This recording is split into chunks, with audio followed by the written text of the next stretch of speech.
আপনারা দেশে ফিরবেন কি করে? দেখুন, আমার অবস্থানে তো আপনি অবগত নন।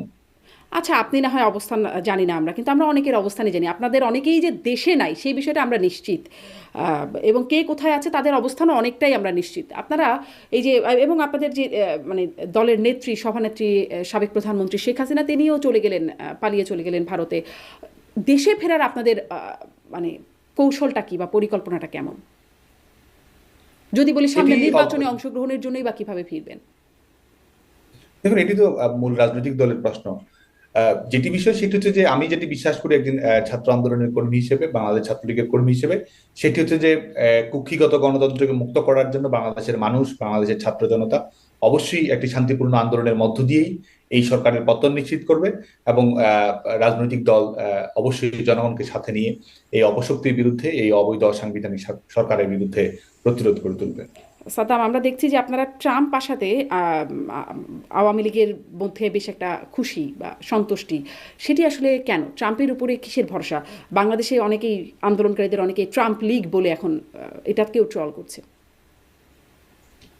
বাংলাদেশের আওয়ামী লীগের দেশরত্ন শেখ হাসিনার সবচেয়ে বড় শক্তি হচ্ছে বাংলাদেশের জনগণ।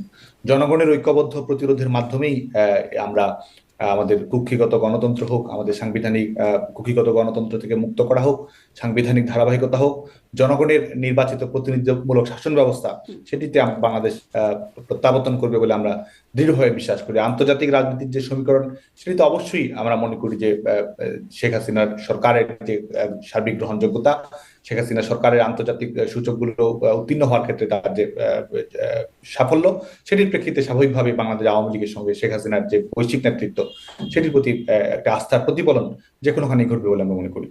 আচ্ছা, মানে বাইডেন প্রশাসন থাকলে সেই আস্থার জায়গাটা খুব হচ্ছিল না, যেটি ট্রাম্প প্রশাসন আসলে হবে বলে আপনারা মনে করেন? আমরা কিন্তু আবারও বলছি যে এটি, প্রথম কথা হচ্ছে যে জনগণই সংগঠনের সবচেয়ে বড় শক্তি এবং জনগণই এখানে নেতৃত্ব প্রদান করবে। পারিপার্শ্বিক রাজনৈতিক অবস্থা যাই ঘটুক না কেন, এই গণতান্ত্রিক আন্দোলনের বিজয় সুনিশ্চিত। এবং যারা অপশক্তি রয়েছে, যারা সাময়িকভাবে হয়তো মনে করছে তারা বিজয়ী হয়েছে, তারা আসলে বিজয়ী নয়, বরং গণতন্ত্রকে বিজয়ী করেই, জনগণের শক্তিতে, অভ্যন্তরীণ শক্তিতেই আমাদের আহ জনগণ ঘুরে দাঁড়াবে, সংগঠন ঘুরে দাঁড়াবে এবং অপশক্তিকে মোকাবেলা করবে। সাদ্দাম, আপনি খুবই দারুণ সুবক্তা। আপনি আপনার বক্তব্যের মধ্যে আসলে অনেক কিছুই আমি খুঁজে পাচ্ছি না, যে যেই প্রশ্নটা করছিলাম সেই প্রশ্নটা কোথায় চলে যাচ্ছে।